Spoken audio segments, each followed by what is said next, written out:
Hello everyone, my name is Eduardo Fimeister and I'm going to presenting one of the courses of Regulate that is related to trustworthy AI and risk management. This is the second component of two courses that are going to be presented. The first one is related to risk management and the other is related to risk assessment. This is the second component and it's going to focus just everything on risk management. So we are going to have, given the connection, we are going to have first similar introductions, but we are going to go deeper in everything related to the different approaches that exist for risk management and some tools that have already been implemented in, at least in a case study in an European Commission project, that how can be managed the AI set in a trustworthy AI manner, securing that all the risks are minimized. So the first thing that we have to be aware that artificial intelligence has been currently used in mostly all the domains. For example, healthcare, banking, manufacturing sector, and is well aware that the interaction is increased over time. As these interactions start to increase, different governments tend to be aware and also be concerned the negative impact that they can have not only as a tool on the different domains, but also the impact that they can have in society. The negative way of seeing artificial intelligence in the past has been driven by two perspectives or ways seeing the world as a dystopia version. The first one is related that the artificial intelligence is going to replace humans in the workplace, but this is up to this stage far from reality because humans and machines, specifically artificial intelligence, are different capabilities. For example, we know that machines are very good in repetitive tasks, while humans are very good to be adaptable to different modifications of the environment and the tasks. And therefore, right now, there's a huge movement towards the idea that we have to interact with the humans, of course, in a human-centric way. The other dystopia way of seeing everything is that given the capacities of artificial intelligence, they are going to dominate the humankind, and this is a journalistic perspective. For example, we have seen movies like Terminator that are far from what we have right now, but there's some concern from the singularity point that is concerned when the point of the machines are going to go over the intellects of humans. So this consideration of negative way of seeing artificial intelligence give born to the idea of we have to trust in an AI, how we can trust them. When we talk about trust, we have to consider that the truster is made itself possibly being harmed by the other agents that are interacting with. Of course, these agents can be humans or can be, in our case, different machines. When we talk about, for example, human-human interactions, we're well aware that when we trust someone, we are giving a full confidence on the other person and their actions are going to not produce any harm to us. But when we think about a machine, on AI, artificial intelligence component, the interaction fields are not clear, and it's not clear also at the same time if these decisions are made directly by the artificial intelligence or are made by an algorithm that is behind. So therefore, it has to be considered a full perspective of everything that is related to trust and, importantly, to make an AI set considerably trustworthy. So when we have or we see what is required to be a component to be trusted, we normally, when we see a machine, for example, a roller coaster, we tend to think that it has to be robust. That means that has to be robust not only in a technical manner, but also it has to be robust in a societal way. That means that in terms of technical, it's going to be a performance over time, it's going to be constant, but in terms of societal one, is that given the different modifications that can exist in the society, the output of the mechanism or the mechanical component, it will be stay relatively constant. Now, when we talk about artificial intelligence, when we compare it to other type of machines, for example, television of the roller coaster case that I was mentioning, the agent as an artificial intelligence can perform their own decision predictions and learn from different data. And therefore, it's very important the ethical considerations because since it has the capability to produce predictions, these predictions have to be following certain trends if they are going to be used by humankind. In other ways, it has to follow the domain that study human behavior, that is the ethical components. So now, we understand that in order to have a trustful AI component, we need to be lawful, we need to be ethical, and we have to be robust. The AI for People in 2018 defined 5 principles that have to be fulfilled by the AI components in order to being considered trustful. These different principles are non-maleficence, that means that the AI outputs or performance are not going to produce negative impact on humans and society. The beneficence, that means that the artificial intelligence will increase or rise the state of their users. The autonomy point of view is that it's not going to control or define people's goals and wishes. And then we have also the justice component that should act in a unbiased way. And finally, with explainability, that is a big topic in the scientific community because there's different algorithms that can be used to secure transparency of the AI element, but explainability, it has a broader consideration because it has other components to deem AI element explainable. So the European Commission formed a group, the high-level expert group on artificial intelligence, during the 2018 to 2019.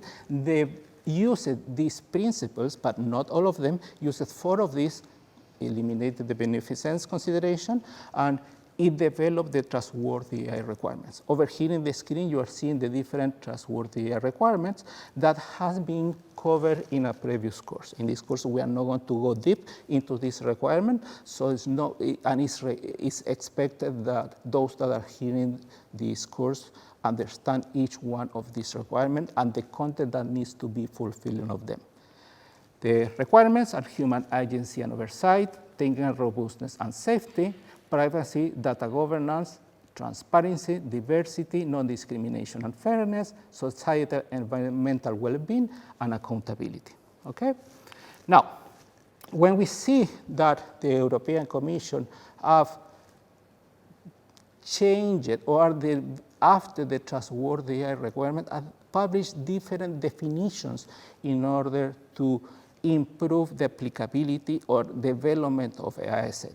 In 2018, for example, 2019, there was a version that was defined the trustworthy requirements, but in 2020 was delivered the AI white paper on artificial intelligence that gave an insight or a better perspective of the risks that could involve in artificial intelligence asset and component. Finally, in the AI Act in the 2021 that was released in the 21st of April was defined or classified how the artificial intelligence can be clustered in different risk levels, okay?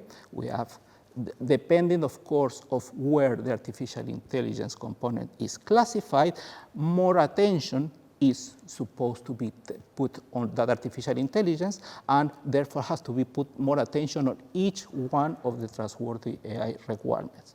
Importantly, that doesn't mean that the AI component has to be putting attentions to all of them.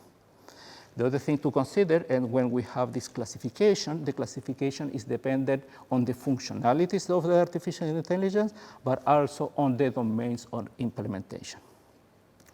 When we see in the perspective of the ethical layer, as you see it in the bottom of the slide, we have these ethical principles, that non-maleficence, beneficence, autonomy, just in explainability, and with them was constructed the trustworthy requirements. And it's important to consider again that these trustworthy requirements have to be considered for each one of the risks that that could be the AI being classified, okay, but not all necessary to be fulfilled. Now that we talk about risks, of course, that means that we can use different approaches that already exist for risk management, depending on the sector. For example, the manufacturing sectors are using different standards for developing their technical assets.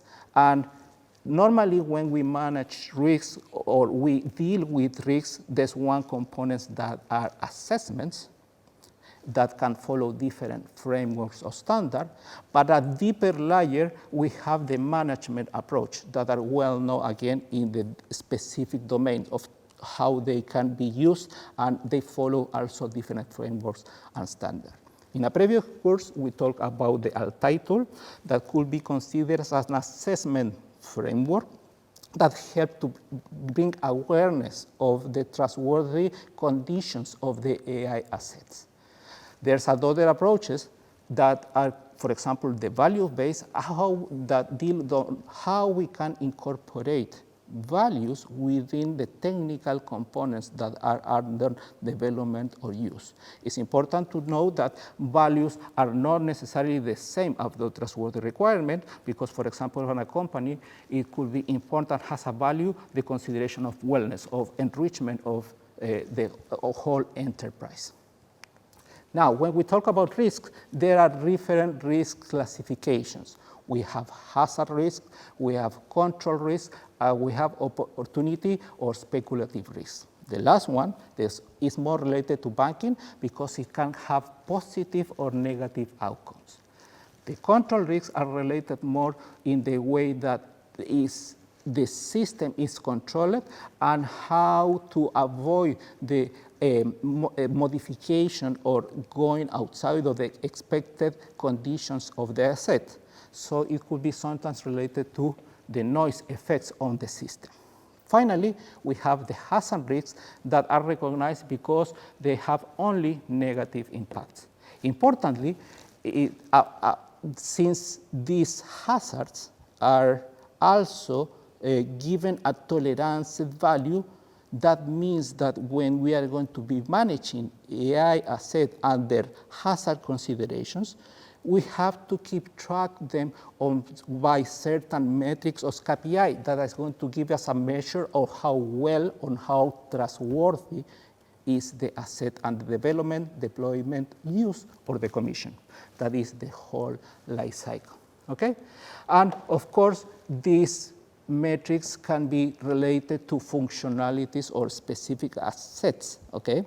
The impact of the hazard risk can, of course, as we mentioned before, are mainly negative and consider, for the example, the ones that you're seeing in the screen, of course, can be more. It can have disrupting normal operation, security and safety, increased cost, and poor publicity. And all of them has to be considered when we talk about the different cluster or classifications of the AI assets.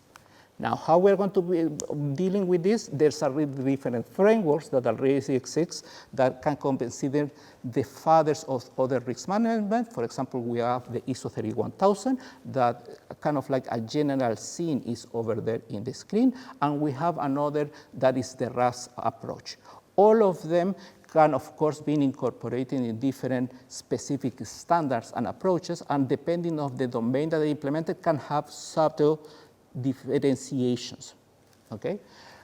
Now, what we propose is when we worked for an European Commission project that is called Assistant, is that we merge these risks or management approaches, for example, the ISO 31000, with everything that so far have been developed or defined for the trustworthy requirements. That means that we have the requirement, we link them to the risk classifications level, and by a proper management, we have a framework on how to manage that risk. We have also metrics that is going to be helpful for keeping track, and we have a management tool that can be used by different users to keep a constant evaluation of the process, because most of the risk management process is a continual evaluation stage. So what is going to be the content of the general course? It's going to be first, of course, an introduction toward AI risk management, something similar that we have done over here, but a little bit more extended. Then we are going to have a broader conversation about the ISO 31000 and the RASP approach. Then we're going to continue with the trustworthy AI process risk management. That is this framework that I was mentioning. That is basically, we're going to call it as TAI PRM.